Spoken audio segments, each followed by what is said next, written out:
اعوذ باللہ من الشیطان الرجیم بسم اللہ الرحمن الرحیم ولا تکونوا کالذین تفرقوا، اور اے ایمان والو، اے لوگو تم نہ ہو جانا ان لوگوں کی طرح، ان یہود و نصارہ کی طرح کہ تفرقوا، جنہوں نے تفرقہ ڈالا، واختلفوا، اور انہوں نے اختلاف کیا،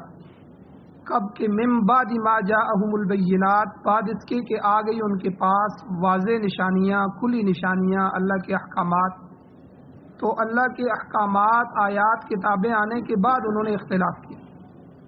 وَأُولَئِكَ لَهُمْ عَذَابٌ عَظِيمٌ، اور یہی وہ لوگ ہیں کہ ان کے لیے بہت بڑا عذاب ہے۔ یوم تبیض وجوہ، اس دن بہت سے چہرے سفید ہوں گے، وتسود وجوہ، اور قیامت کے دن بہت سے چہرے سیاہ ہوں گے۔ فَأَمَّا الَّذِينَ اسْوَدَّتْ وُجُوهُهُمْ، پس بہرحال وہ لوگ کہ جن کے چہرے سیاہ ہوں گے، ان کو کہا جائے گا اَكَفَرْتُمْ بَعْدَ ایمانکم، کیا تم نے اپنے ایمان کے بعد پھر کفر کر لیا، کفریہ باتوں کو اختیار کیا، کفریہ رسوم کو اختیار کیا۔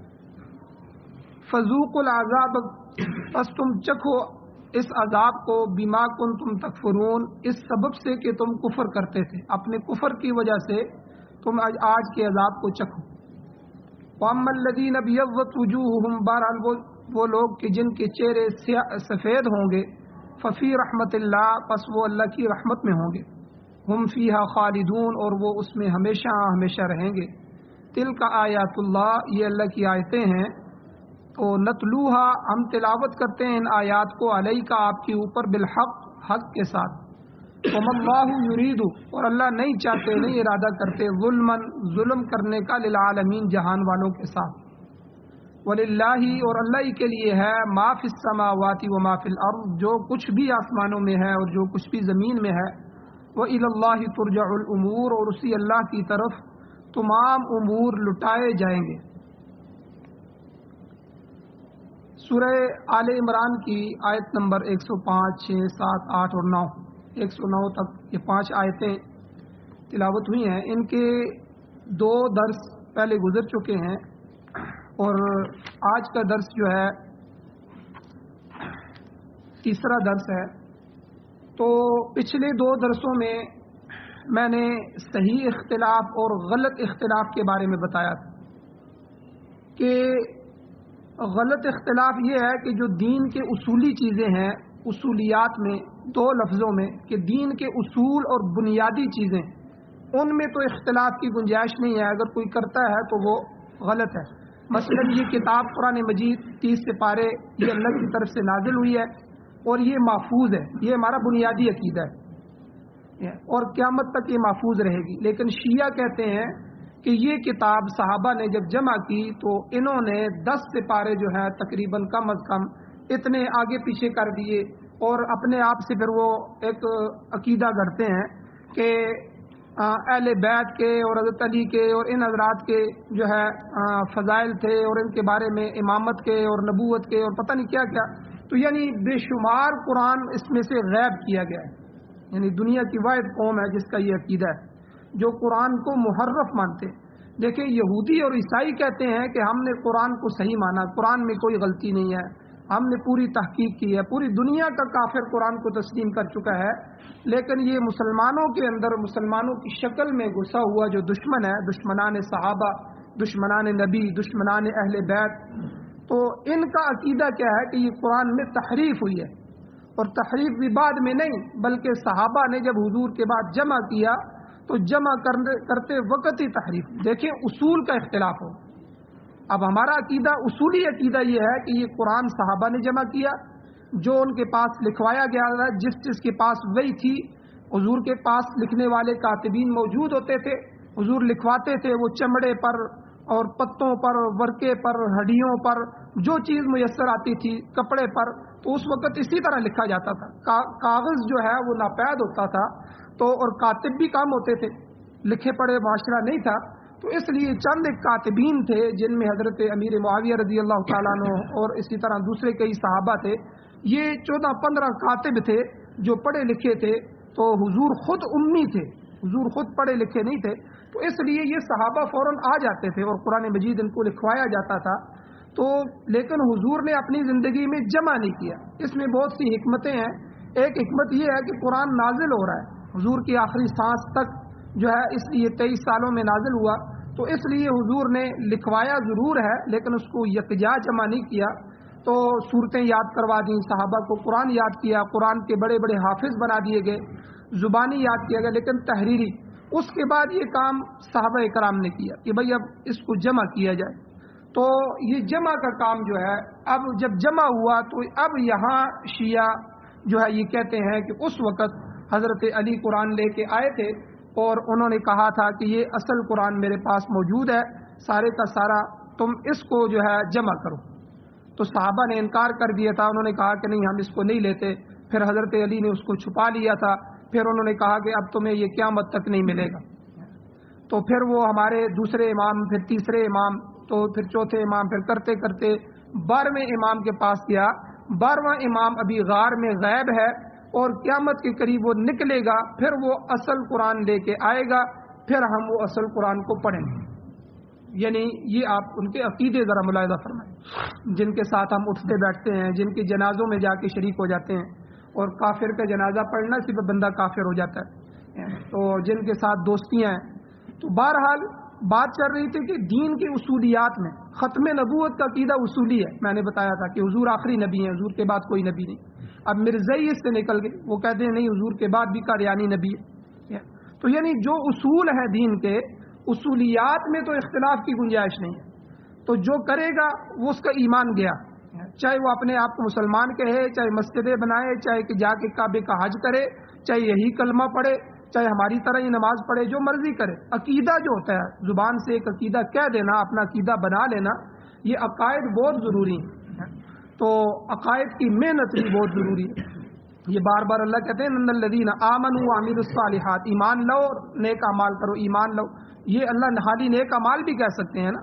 کہ وہ لوگ جو نیک اعمال کرتے ہیں ہم ان کے لیے جنت بنائیں گے، یہ ہوگا وہ ہوگا. تو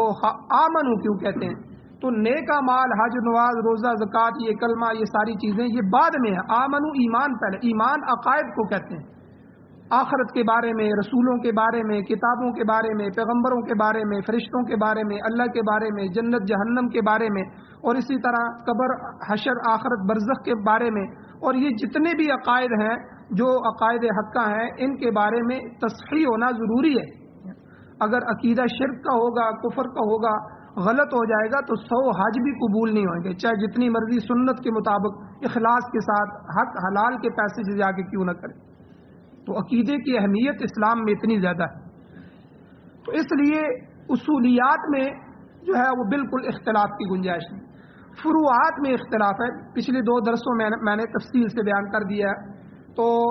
اصول فروعات میں جو ہے ائمہ اربع 4 اماموں کا اختلاف ہوا ہے. اور آگے صحابہ کرام، اصل بنیاد ہمارے لیے صحابہ ہے. امام بہقی رحمۃ اللہ علیہ نے حضرت عبداللہ ابن عباس رضی اللہ تعالیٰ عنہ سے حدیث نقل کی ہے، روایت نقل کی ہے. وہ فرماتے ہیں ما اوتی تم من الکتابی، جب تمہارے پاس کتاب اللہ سے کوئی چیز پیش کی جائے تو اس پر عمل کیا جائے. لا عذر لأحد فی ترکہ، اس کو چھوڑ دینے، اس کو ترک کرنے میں کسی کے لیے کوئی عذر قابل قبول نہیں ہے. قرآن سامنے آ گیا، پھر ہم جو ہے احادیث کو بھی ایک طرف رکھیں گے، قرآن کے حکم پر عمل کریں گے. قرآن مقدم ہے. تو مقصد یہ ہے کہ قرآن پاک کے حکم کو ہر حالت میں ماننا پڑے گا، اس کے خلاف کوئی ہیلا بہانہ نہیں چلے گا. دوسرے نمبر پر اگر قرآن مجید میں کسی معاملے کا ذکر نہ ہو یا ذکر ہو اس کی وضاحت نہ ہو، پھر ہمیں ففی سنت نبی، انہوں نے فرمایا، اس حدیث میں حضور نے فرمایا پھر تمہیں اپنے نبی کی سنت کو دیکھنا ہوگا. سنت مطہرہ میں تلاش کرو کہ حضور نے اس کی کیا وضاحت فرمائی ہے، اس آیت کا کیا مقصد بیان فرمایا ہے، اس لفظ کا کیا معنی بیان فرمایا ہے، اور اس کی وضاحت تمہیں حضور کی سنت میں ملے گی. وہاں سے حکم معلوم کر کے اس پر عمل پیرا ہو جاؤ. پھر تیسری چیز، اگر وہاں بھی کوئی چیز تمہیں نہ ملے، حدیث میں بھی کئی مسائل بعد میں پیدا ہو رہے ہیں، ٹھیک ہے، بے شمار مسائل میں نے پیچھے بیان بھی فرمائے. تو اگر وہاں بھی نہ ملے تو فرمایا فما قال اصحابی،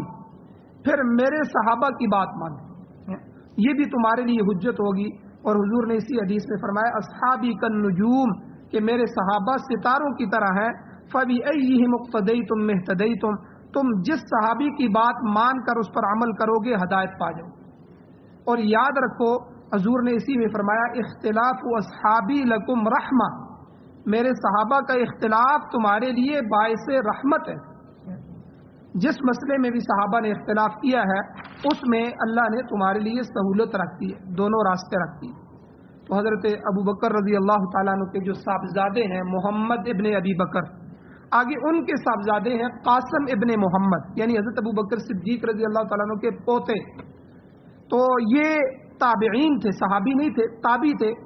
تو تابعین کے دور میں فقہائے سبع، 7 بڑے فقہا، یہ بڑے فقہا مشہور تھے، ان میں سے یہ ایک ہیں۔ تو یہ فرماتے ہیں اختلاف اصحاب محمد صلی اللہ علیہ وسلم رحمت لعباد اللہ، اصحاب محمد صلی اللہ علیہ وسلم کا اختلاف اللہ کے بندوں کے لیے باعث رحمت ہے، لہذا اس قسم کا اختلاف بالکل جائز ہے، بلکہ امت کی سہولت کے لیے ہے۔ اور اس کے بعد کوئی چیز اگر آپ کو صحابہ میں بھی نہ ملے، صحابہ کے دور میں وہ چیز تھی نہیں، بعد میں آئی، تو پھر اس کے اندر چاروں امام جو فقہ کے امام ہیں، ائمہ دین ہیں، ان کے پیروکار پوری دنیا میں ہیں، ان میں آپس میں اختلاف بھی ہے، تو وہ جائز ہے، کیونکہ وہ نہ تو اصول دین کا اختلاف ہے، نہ ان کی نفسانیت پر ہے، بلکہ اس مسئلے کو قرآن و سنت کے سامنے رکھتے ہوئے قیاس کر کے وہاں سے نکالا گیا ہے، حل کیا گیا۔ اس کی میں نے کئی مثالیں پیچھے درسوں میں دی ہیں، دوبارہ درس لمبا ہو جائے گا، تو بہرحال اس میں میں ایک مثال اور دیتا ہوں، میرے ذہن میں آ گئی کہ حدیث میں آتا ہے کہ چائے میں مکھی گر جائے، کسی چیز میں، کسی لیکوڈ مایا چیز میں مکھی گر جائے، پانی میں گر جائے، تو حضور نے فرمایا اس کو ڈبو کے نکال دو۔ اور ساتھ وجہ بھی حضور نے بیان فرمائی حدیث میں کہ اللہ نے مکھی کے ایک پر میں شفا رکھی ہے، ایک پر میں بیماری رکھی ہے، اور جب وہ گرتی ہے تو اپنے اس پر کو بیچ میں ڈالتی ہے جس میں بیماری ہوتی ہے، اب اس کو نکال دو اور باقی وہ چیز آپ کے لیے استعمال کرنا جائز ہے، وہ استعمال کر سکتے ہیں۔ ہاں طبیعت نہیں مانتی تو نہ استعمال کرے، طبیعت ایک الگ چیز ہے، وہ تو کسی چیز پہ بھی نہیں مانتی، کسی چیز پہ مانتی ہے۔ کئی بندے ایک ہی گھر میں ایک چیز استعمال کرتے ہیں، دوسری نہیں کرتے، دوسری کی اپنی طبیعت اپنا مزاج ہوتا ہے، لیکن شرعاً اس کی اجازت ہے۔ یہ مکھی کے بارے میں اب فقہا کے سامنے ایک مسئلہ پیش آ گیا، کسی پوچھنے والے نے پوچھا اچھا حضرت میری چائے میں بھیڑ گر گئی ہے، یہ تربوڑی جس کو ہم کہتے ہیں، اب اس کا کیا مسئلہ ہے؟ میری چائے میں چونٹی گر گئی ہے، اس کا کیا مسئلہ ہے؟ اب یہ مسئلہ تو حضور کے سامنے پیش نہیں آیا تھا، وہ تو مکھی کا مسئلہ پیش آیا، وہ حل ہو گیا۔ اب ائمہ نے اس مسئلے کو تو حل کرنا ہے کہ آیا یہ چیز بالکل ناجائز ہے، اب اتنا بڑا دودھ پڑا ہوا ہے، پورا ٹپ من دودھ ہے، اس میں آ کے جو ہے وہ 1-2 مکھیاں گر جاتی ہیں، چلو ان کا مسئلہ حل ہو جاتا ہے، وہ چونٹیاں گر جاتی ہیں، بھیڑ گر جاتی ہے، کوئی اور اس طرح کی۔ اب امام اعظم ابو حنیفہ رحمہ اللہ نے یہ کہا کہ دیکھو بھائی ہم مکھی میں غور کرتے ہیں، مکھی میں جب غور کیا تو اس میں بہنے والا خون نہیں ہوتا، اس میں بہنے والا خون نہیں ہوتا۔ اب امام صاحب نے اس سنت کو، اس حدیث کو سامنے رکھتے ہوئے یہ سارے مسائل حل فرمائے کہ ہر وہ چیز جس میں بہنے والا خون نہیں ہوگا، وہ اگر کس چیز میں گر جائے اس کو اسی طرح نکال دیا جائے تو وہ چیز جائز ہو جاتی۔ اب دیکھیں ہمارے لیے مسئلہ موجود نہیں تھا، نہ نبی کے زمانے میں تھا، نہ صحابہ کے زمانے میں پیش آیا، اب ائمہ مجتہدین کے زمانے میں پیش آیا، پوچھا گیا تو انہوں نے اس مسئلے کو قرآن و سنت کو سامنے رکھتے ہوئے حل فرمایا۔ تو اس طرح یعنی جو ائمہ اربعہ کا، چاروں اماموں کا اختلاف ہوا ہے، وہ اس طرح کے اجتہادی مسائل میں اختلاف ہوا ہے کہ انہوں نے یہ مسائل پہلے ہی حل کر کے ہمارے سامنے رکھ دیے ہیں تاکہ امت کو جب بھی یہ مسائل پیش آئیں ان کو تیار حلوہ مل جائے، ان کو دوبارہ پریشان ہونے کی ضرورت نہ پیش آئے۔ تو یہ ائمہ مجتہدین کا، امام اعظم ابو حنیفہ رحمہ اللہ کا، ان لوگوں کا ہمارے اوپر احسان ہے کہ انہوں نے، اب امام صاحب نے 12 لاکھ مسائل، ہماری فقہ کے 12 لاکھ مسائل ہیں، ٹھیک ہے، نماز، روزہ، حج، زکوٰۃ سے لے کر نکاح، طلاق، اور یعنی دنیا کا کوئی ایسا شعبہ نہیں ہے کہ جس کے مسائل انہوں نے حل نہ کر کے گئے ہوں، ہر مسئلہ جو ہے وہ جو ہے حل کر کے ہمارے لیے تیار کر کے گئے۔ تو ہم ان کے مقلد ہیں، یہ تقلید اس کو کہتے ہیں کہ ہم اس قابل نہیں ہیں کہ جتنے علوم ان کو حاصل تھے، قرآن و سنت پر ازبر تھا، تو ہم ان پڑھ ہیں یا پڑھے لکھے ہیں لیکن اس طرح دسترس نہیں ہے، تو ہم ان کی تقلید کرتے ہیں ان مسائل میں، ان کو ہم معتبر سمجھتے ہیں، دیانتدار سمجھتے ہیں، ان کی زندگی ہمارے سامنے ہے اور صحابہ کے شاگرد تھے حضرت امام ابو حنیفہ رحمہ اللہ. تو اس لیے انہوں نے جو مسائل ہمارے لیے حل فرمائے ہیں، اب ہم تکلیف نہیں کرتے، ہم ان مسائل میں ان کی تقلید کرتے ہیں. یہ مقلد ہے، بس اس سے زیادہ اور کوئی نہیں ہے. تو بہرحال اب امام صاحب کا طریقہ کیا ہے؟ امام صاحب کا مسئلہ حل کرنے کا طریقہ کیا ہوتا تھا؟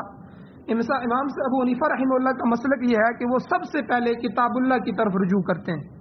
اگر وہاں پر مسئلہ حل نہ ملے تو سنت رسول اللہ میں تلاش کرتے ہیں. اگر وہاں بھی نہ پائیں تو پھر صحابہ میں جس مسئلے پر صحابہ کا اتفاق ہو اس کو بلا چوں چرا لے لیتے ہیں، بغیر کسی ہیل و حجت کے کہ سب صحابہ اس پہ متفق ہیں. جیسے 3 طلاقوں کا مسئلہ ہے، 3 طلاقوں پہ سب صحابہ کے فتوے ہیں کہ ایک مجلس میں 3 طلاق دی جائے تو وہ ایک نہیں شمار ہوگی، 3 شمار ہوں گی. 20 تراویح پہ سب صحابہ کا اجماع ہے، اسے اجماع صحابہ بھی کہتے ہیں. اور اسی طرح عورت اب حضور کے مرنے کے بعد، جب حضور علیہ الصلوۃ والسلام کی وفات کے بعد، دنیا سے انتقال کے بعد، اب جو ہے عورتیں مسجد میں جا کے مردوں کے پیچھے نماز نہیں پڑھیں گی. اس پر صحابہ کا اجماع ہو گیا. اور اسی طرح بہت سے مسائل ہیں، یہ مثالیں میں دے رہا ہوں. تو اب اس مسئلے کو امام صاحب بلا چوں چرا لے لیتے ہیں کیونکہ صحابہ اس پر متفق ہیں. ہاں، جس مسئلے میں صحابہ کا اختلاف ہو جائے، صحابہ کے 2 پہلو ہو جائیں، اس میں سے امام صاحب راجح پہلو کو اختیار فرماتے ہیں. مثلا بعض صحابہ رفع یدین کرتے تھے، بعض صحابہ رفع یدین نہیں کرتے تھے. اب امام صاحب نے دیکھا کہ صحابہ کا خود اس میں اختلاف ہوا ہے. اب دونوں احادیث موجود تھی تو صحابہ نے سیکھا تھا تو دونوں عمل کرتے تھے. اب امام صاحب نے اس میں جب غور کیا تو وہ اس نتیجے پر پہنچے، اس کو اس لیے نکالا کہ ہم رفع یدین نہیں کرتے کیونکہ پہلے رفع یدین ہوتا تھا، پھر منسوخ ہو گیا. اب آخری عمل حضور کا یہ تھا کہ حضور رفع یدین نہیں کرتے تھے، تو اس سے یعنی دونوں مسئلے حل ہو گئے. اب امام صاحب نے اس کو ترجیح دی ہے، راجح پہلو نکالا ہے کہ اب ہم جو ہے امام کے پیچھے رفع یدین نہیں کریں گے، اب یہی سنت ہے، حضور کے آخری عمل یہی ہے. اور جو کرنے والے ہیں ہم ان کو چھیڑیں گے نہیں. چاروں اماموں میں سے باقی 2 امام کرتے ہیں، 2 نہیں کرتے. اب جو کرنے والے ہیں ان کے سامنے بھی بہرحال صحابہ کا عمل بھی ہے اور حدیث بھی ہے، تو اس فروعی مسائل میں پڑھنے کے جھگڑے کی ضرورت نہیں ہے. لیکن ایک 5واں طبقہ الگ سے نکلا ہے، غیر مقلدین اہل حدیث کا. ان کا کام ہی یہی ہے، ان فروعی مسائل میں امت کو الجھایا جائے، اسی میں جو ہے. اور بے شمار ایسے اجماعی اصولی مسائل ہیں، ان کو بھی انہوں نے الجھا کے رکھ دیا. پھر گمراہی اور گمراہی در گمراہی کے اندر خود بھی اور امت کو بھی ڈال دیا. حالانکہ یہ پہلے بھی آپس میں یہ اختلاف تھا، یہ باعث رحمت تھا اور فری تھا اور دونوں طرف سے دلائل موجود تھے. صرف راجح پہلو تھا، افضل اور غیر افضل کا اختلاف تھا، جائز ناجائز کا نہیں تھا. اس کو جائز اور ناجائز کا بنانے والے یہ 5واں طبقہ جو ہے یہ انگریز کے دور میں پیدا ہوا ہے. انگریز سے پہلے تاریخ اٹھا کے دیکھ لیں، کوئی قبرستان، کوئی مسجد، کوئی مدرسہ کسی کا نام اس نام سے ہو آپ کو پورے ہندوستان یا پوری دنیا میں نہیں ملے. تو جہاں انگریز نے امت کو توڑنے کے لیے مرزا قادیانی کو نبی بنا کے کھڑا کیا اور اس نے بہت سے کام کیے، انگریزی تعلیم کو دینی تعلیم پر ترجیح دی اور ایک رات میں اس کو ختم کیا اور اس کو ترجیح دے دی، تو وہاں اس نے یہ کام بھی کیا. امت کے ان کے جو فروعی مسائل ہیں ان کو اصل بنا کے ان میں الجھا دیا جائے اور آپس میں توڑ دیا جائے. تو آج دیکھیں پھر یہ معاملات کہاں تک پہنچ گئے. تو بہرحال امام صاحب پھر صحابہ کے متفقہ مسئلہ میں تو متفقہ لیتے ہیں، اور جہاں صحابہ کا آپس میں اختلاف ہو جائے، دلائل دونوں طرف موجود ہوں، پھر وہ راجح پہلو کو اختیار کرتے ہیں، ان میں سے ترجیح کس کو ہے، تو پھر اس قول پر عمل کرتے ہیں. اور اگر کوئی چیز ان کو صحابہ کے قول اور عمل میں بھی نہ ملے،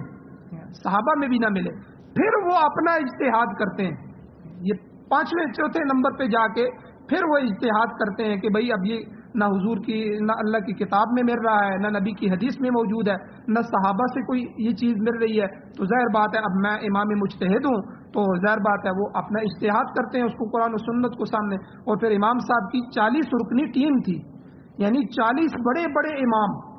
ٹھیک ہے، وہ جو کم از کم 50 بڑے علوم کے اندر مہارت رکھنے والے تھے، ان کے شاگرد، ان کی مجلس ہوتی تھی، وہ مسئلہ اس میں پیش ہوتا تھا، پھر اس پر بحث ہوتی تھی، پھر اس پہ اختلاف ہوتا تھا، دلائل کے ڈھیر لگ جاتے تھے، پھر آخر میں جا کے فیصلہ کیا جاتا تھا، پھر اس مسئلے کو نکالا جاتا تھا۔ اس طرح ان کی پوری کابینہ تھی، جا کے جو ہے اس مسئلے کو پھر انہوں نے مدون کیا، الگ الگ سے پھر اس کو لکھتے رہے، ویسے نہیں کہ ان کا اپنا خیال آیا یا اس طرح لکھ دیا۔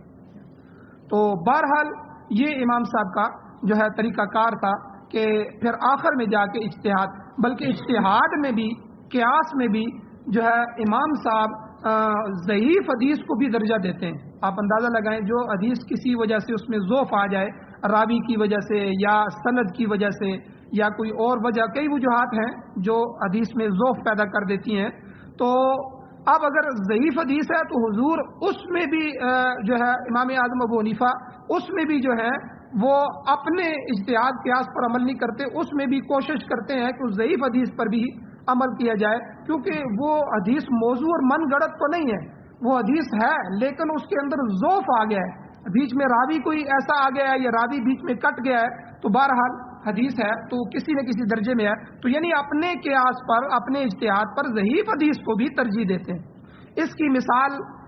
امام ابن حزم ظاہری رحمہ اللہ نے لکھی ہے کہ کہکے والی حدیث، کہکے کی ایک حدیث ہے جس میں حضور علیہ الصلوۃ والسلام، حدیث میں آتا ہے کہ اگر کوئی شخص نماز کی حالت میں ہنسے، ٹھیک ہے، اس کا ہنسا نکل آئے تو حضور نے فرمایا اس کا وضو ٹوٹ جاتا ہے، ٹھیک ہے، یہ حدیث موجود ہے۔ اور اس حدیث پر جب بحث ہوئی محدثین کی اور صحاب رجال کی، تو بعد میں جو ہے طے ہوا کہ یہ حدیث ضعیف ہے فلاں فلاں وجہ سے۔ اب بظاہر کے نہیں جوڑ نہیں ملتا کہ اب بندہ ہنسا ہے تو نماز ٹوٹنی چاہیے، لیکن حضور نے فرمایا کہ ہنسا ہے تو وضو بھی ٹوٹ جائے گا۔ تو اب امام صاحب نے اپنے قیاس کو چھوڑ کے، اب قیاس تو چاہتا ہے کہ بھائی اگر آدمی نماز میں ہنس پڑا ہے اور اس کی ہنسی نکل گئی ہے تو اس کی نماز ٹوٹ جانی چاہیے، نماز دوبارہ پڑھنا شروع کرے، ٹھیک ہے، قیاس یہ کہتا ہے، لیکن ضعیف حدیث یہ کہتی ہے کہ آدمی ہنس پڑا ہے، کہکا لگایا ہے، ٹھیک ہے، ہنسنے سے مراد مسکرانا نہیں ہے، ٹھیک ہے، جس طرح آدمی مسکراتا نہیں، بلکہ ہنس پڑا مطلب کہکا لگایا، آواز ساتھ والے ایک دو نمازیوں کو اس کی سنائی دی، تو اب اس کا وضو بھی ٹوٹ گیا۔ تو اب اگرچہ قیاس کے خلاف ہے لیکن امام صاحب نے اس ضعیف حدیث کو بھی عمل کیا اور اسی کو مسئلے میں لکھا ہے، یعنی اتنی احتیاط کی ہے امام اعظم ابو حنیفہ، لیکن پھر بھی چند لوگ ہیں تو وہ گمراہیوں کے اندر لوگوں کو ڈالنے کی کوشش کرتے ہیں۔ تو بہرحال یہ اختلاف رحمت ہے، ائمہ کا اختلاف۔ تو یہاں امام جو ہے جائز فروعی اختلاف وہ باعث رحمت ہے، لیکن ضدی اور تعصب اختلاف جو ہے اس کو بنیاد بنا کر بحث و مباحثہ، مناظرے اور اپنے درمیاں اور جھگڑے اور اختلاف اور بعض دفعہ قتال تک نوبت پہنچتی ہے، تو یہ بالکل اسلام کے اندر جائز نہیں ہے۔ امیر معاویہ رضی اللہ تعالیٰ عنہ کی ایک روایت موجود ہے کہ حضور نے فرمایا ان اہل الکتابین افترقوا، دو کتابوں والوں نے، اہل کتاب یعنی یہود و نصارہ کو اہل کتاب کہتے ہیں، تو حضور نے اس حدیث میں فرمایا دونوں کتابوں والوں نے، تو اہل کتاب نے تورات اور انجیل کی طرف نسبت کرنے والوں نے اپنی پارٹیاں بنائیں، گروہ بنا لیے، افترقوا افتراق کیا، کتنی سنتین و سبعین، حضور نے فرمایا 72 فرقے بنائے، اور آگے حضور نے فرمایا وتفترق امتی علی 73 میری امت کے 73 فرقے بنیں گے، ایک فرقہ زیادہ ہوگا، لیکن آگے حضور نے فوراً فرمایا یاد رکھنا کلہم فی النار الا واحدہ، سارے جہنم میں جائیں گے ایک ان میں جنتی ہوگا۔ صحابہ نے فوراً پوچھا، عرض کیا حضور وہ ناجی فرقہ، نجات پانے والا کون ہوگا؟ تو حضور نے فرمایا وہ ہوگا ما انا علیہ و اصحابی، جس پر میں ہوں گا اور میرے صحابہ ہوں گے، تو یعنی جس کو اہل سنت والجماعت کہتے ہیں، اس لیے کہتے ہیں اہل سنت یعنی حضور کی سنت، حضور کا طریقہ اپناؤ، والجماعت اور حضور کی جماعت صحابہ کرام کا طریقہ اپناؤ، حضور اور حضور کے ما انا علیہ و اصحابی، تو حضور علیہ السلام کا طریقہ اور صحابہ کا طریقہ، ان کا عقیدہ اور عمل حضور اور صحابہ کے عمل کے مطابق ہوگا، یہ ناجی فرقہ ہوگا۔ تو بہرحال پیچھے میں نے تشریح کر دی ہے کہ جو ہے جب تک جو مسئلہ حضور اور صحابہ کے بعد ہوا ہے اس میں اجتہاد کیا گیا ہے، اور آج بھی کئی مسائل ہیں، بازار کے مسائل ہیں، نئے نئے مسائل آ رہے ہیں، اور میڈیکل کے مسائل آ رہے ہیں، سائنس جو ترقی کر رہی ہے تو سائنس کے مسائل، اب یورپ میں اتنے مسائل پیدا ہو گئے ہیں، اب دیکھیں یورپ میں یہ جو ہماری ماں بچے کو دودھ پلاتی ہے، ہم تو خون دیتے ہیں، خون کے بلڈ بینک ہوتے ہیں، وہاں جو ہے دودھ کے بینک آ گئے کہ آپ مائیں جن کے دودھ زیادہ ہے وہ دودھ اپنے بینکوں میں جمع کرائیں، اور جن ماؤں کی چھاتیوں میں دودھ نہیں ہوتا وہ آگے جو ہے. اب یہاں سے رضائی مسئلہ پیدا ہو گیا، کیونکہ کسی عورت کا دودھ پینے سے وہ آپس میں رضائی بھائی بہن بن جاتے ہیں. اب اسلام کا مسئلہ پیدا ہو گیا. اب یہ تو سوال ہی پیدا نہیں ہوتا کہ یہ مسئلہ حضور کے زمانے میں تھا. اسی طرح جو ہے اب یہ جانور ہیں، پہلے جانوروں کی جفتی کروائی جاتی تھی، گائے بھینس وغیرہ کی، وہ جانوروں سے کروائی جاتی تھی. اب ٹیکے رکھائے جاتے ہیں، یہ جدید اب ہمارے دور میں بھی ہے. یعنی عجیب عجیب مسائل پیدا ہو رہے ہیں. اب ان کا حل کیا ہوگا؟ علماء یہی کریں گے، قرآن و سنت کو سامنے رکھ کے جو ہے اس میں سے نکالیں گے جدید مسائل کو. تو یہ جدید مسائل تو قرآن و سنت کی جو اصول ہیں ان کو سامنے رکھ کے قیامت تک نکلتے رہیں گے، علماء اس کو حل کرتے رہیں گے. لیکن جو ہے باقی جو اصل اصولی طریقہ ہے جس میں حضور اور صحابہ کا طریقہ ہے، اسی کو بیس بنا کے آگے جو مسائل حل ہوں گے وہی ناجی فرقہ ہوگا. جو ان سے ہٹ جائے گا وہ نجات پانے والا نہیں ہو. تو اس لیے یہاں جو ہے آگے حضور نے اسی حدیث میں فرمایا سیخرج اقوام، ان قریب ایسی قومیں نکلیں گی میری امت میں کہ تجارا بہم تلک الاہواء، ان میں خواہشات اور بدعات اس طرح سرایت کر جائیں گی، جاری ہو جائیں گی، کما یتجارا الکلب بصاحبہ، جس طرح پاگل کتے کے کاٹنے سے بیماری سارے جسم میں پہنچ جاتی ہے. پاگل کتا جو ہوتا ہے، ہلکا کتا، وہ کسی کو کاٹے تو اس کے دانتوں میں، اس میں ہر جگہ جو بیماری ہوتی ہے وہ اسی لیے کاٹتا ہے، وہ پاگل ہو گیا ہوتا ہے. اب وہ جب جس جگہ کاٹتا ہے اس خون میں، اس جسم میں، اس رگوں میں، اس پٹھوں میں، ان ہڈیوں میں، ہر جگہ وہ بیماری چلی جاتی ہے. اس لیے اس کے ٹیکے وغیرہ لگائے جاتے ہیں کہ جب وہ بندہ ہلاک بھی ہو جاتا ہے. تو حضور نے اس کی مثال دی، اور حضور نے فرمایا لا یبقى من عرق ولا مفصل الا دخله، کوئی رگ اور جوڑ ایسا نہیں رہے گا جس میں یہ سرایت نہیں کر جائے گی. بدعت ایسی بری چیز ہے کہ اس کے مقابلے میں اللہ اور اس کے رسول اور صحابہ اور بڑے بڑے فقہا کے اٹل اور پختہ فیصلے بھی نظر انداز کر دیے جاتے ہیں، کیونکہ وہ ہماری خواہشات کے مطابق نہیں ہوتے. اب دیکھیں ہماری فوتگی کے اوپر جتنی رسمیں کی جاتی ہیں، جتنے علماء سمجھائیں گے بھئی حضور کا طریقہ نہیں ہے، صحابہ کا نہیں ہے، لیکن ہماری جو ہے وہ ہمارا باپ دادا کر رہے ہیں جی، ہمارا فلاں سے چل رہا ہے جی. ہمارے چونکہ نظریے کے خلاف ہے، ہماری خواہش کے خلاف ہے، اس لیے ہم نے تو کرنا ہی کرنا ہے، چاہے قرآن و سنت کے واضح کے خلاف کیوں نہ ہو. بے شمار مثال میں آپ دیکھیں ہمارے رسم، ہمارے رواج، ہمارے کتنے طریقے ایسے ہیں جو قرآن و سنت کے بالکل متصادم اور خلاف ہیں، لیکن چونکہ وہ ہماری خواہشات کے مطابق ہیں، اور اس کے مقابلے میں آپ جتنا بڑا حضور کا عمل قرآن کی آیت اور جو مرضی پیش کر دیں کہیں گے کہ نہیں. تو حضور نے فرمایا یہ قومیں آنے والی ہیں جن میں یہ جو ہے بدعات اور رسومات اور یہ خواہشات والی بیماریاں ایسی سرایت کر جائیں گی کہ جس طرح پاگل کتے کے کاٹنے سے بیماری پورے جسم میں پہنچ جاتی. تو بہرحال آخری بات کہ قرآن مجید نے ان آیات میں فرمایا اے لوگوں یوم تبیض وجوہ، اس قیامت کے دن بہت سے چہرے سفید ہوں گے. تو علماء نے لکھا ہے اہل ایمان اور سنت پر عمل کرنے والے لوگوں کے چہرے سے سفید ہوں گے، جو ایمان کے اندر پختہ ہوں گے، عقیدے مضبوط ہوں گے اور سنت پر عمل کرنے والے ہوں گے. وَتَسْوَدُّ وُجُوهٌ، اللہ نے قرآن میں فرمایا کہ بہت سے چہرے سیاہ ہوں گے. یہ وہ ہوں گے جو کفر، شرک، بدعات اور معصیت کی زندگی گزارنے والے ہوں گے. اللہ فرمائیں گے وَأَمَّا الَّذِينَ اسْوَدَّتْ وُجُوهُمْ، جن کے چہرے سیاہ ہوں گے اللہ ان کو کہیں گے اَكَفَرْتُمْ بَعْدَ ایمانکم، تم نے ایمان لانے کے بعد کفر کیا. کفر اعتقادی بھی ہوتا ہے یعنی عقیدہ ہی خراب کر بیٹھے، اور عملی بھی ہوتا ہے یعنی عقیدہ تو ٹھیک ہے لیکن عمل کافروں والا ہے. تو بہرحال یعنی کفر جیسا بھی ہو اس کی سزا یہ ہوگی کہ اللہ کہیں گے فذوقوا العذاب بما کنتم تکفرون، پس تم چکھو اس عذاب کو بسبب اس کے کہ تم کفر کرتے تھے. واما الذین ابیضت وجوہہم، اور جن کے چہرے سفید ہوں گے ففی رحمت اللہ، وہ اللہ کی رحمت میں ہوں گے، باغات میں ہوں گے، جنت میں ہوں گے، نبیوں اور صدیقین شہداء کے ساتھ بیٹھے ہوں گے. ہم فیہا خالدون، اللہ کہتے ہیں ایسے لوگ ہمیشہ ہمیشہ اس میں رہنے والے ہوں گے. پھر اللہ خود فرماتے ہیں تلک آیات اللہ، اے میرے بندو یہ میرا قرآن ہے، یہ میری آیتیں ہیں. نتلوہا علیک بالحق، ہم ان کو آپ کے سامنے حق کے ساتھ بیان کرتے ہیں، تلاوت کرتے ہیں، اور آپ اس کے لیے وقت نکالو، قرآن کو پڑھو، قرآن کو سمجھو کہ میرا اللہ مجھ سے کیا کہہ رہا ہے. دیکھو اللہ کتنے پیارے انداز میں کہتے ہیں تلک آیات اللہ، یہ اللہ کی آیتیں ہیں، یہ اللہ کی نشانیاں ہیں، یہ اللہ کے احکامات ہیں. نتلو علیک بالحق، اللہ خود اپنی طرف نسبت کر کے کہہ رہے ہیں ہم خود آپ پر وحی بھیجتے ہیں، تلاوت کر رہے ہیں. اور کہتے ہیں وَمَاللَّهُ يُرِيدُ ظُلْمًا لِّلْعَالَمِينَ، اللہ جب جہنم میں پھینکیں گے تو شاید کوئی آدمی سمجھے اللہ ظالم ہے، دیکھو اتنے بندوں کو جہنم میں، اللہ کہتے ہیں نہیں میرے بندو، وَمَاللَّهُ يُرِيدُ ظُلْمًا لِّلْعَالَمِينَ، اللہ نے خود جہان بنایا، اللہ کیوں ان کے ساتھ ظلم کا ارادہ کرے؟ اللہ تو بہت محبت کرنے والا ہے، وہ تو تھوڑا سا بندہ آ جائے تو وہ تو ساری زندگی کی گناہ معاف کر دیتا ہے، تھوڑی سی، وہ کہتے ہیں نا میں نے انگلی پکڑائی تو اس نے ہاتھ پکڑ لیا، تو آپ اللہ کو ذرا انگلی دکھائیں گے تو اللہ آپ کو سارا سینے سے لگا دے گا، تو وہ کہتے ہیں میں نے تو اس کو بیٹھنے کی جگہ دی تو یہ تو سونے کی بنا بیٹھا،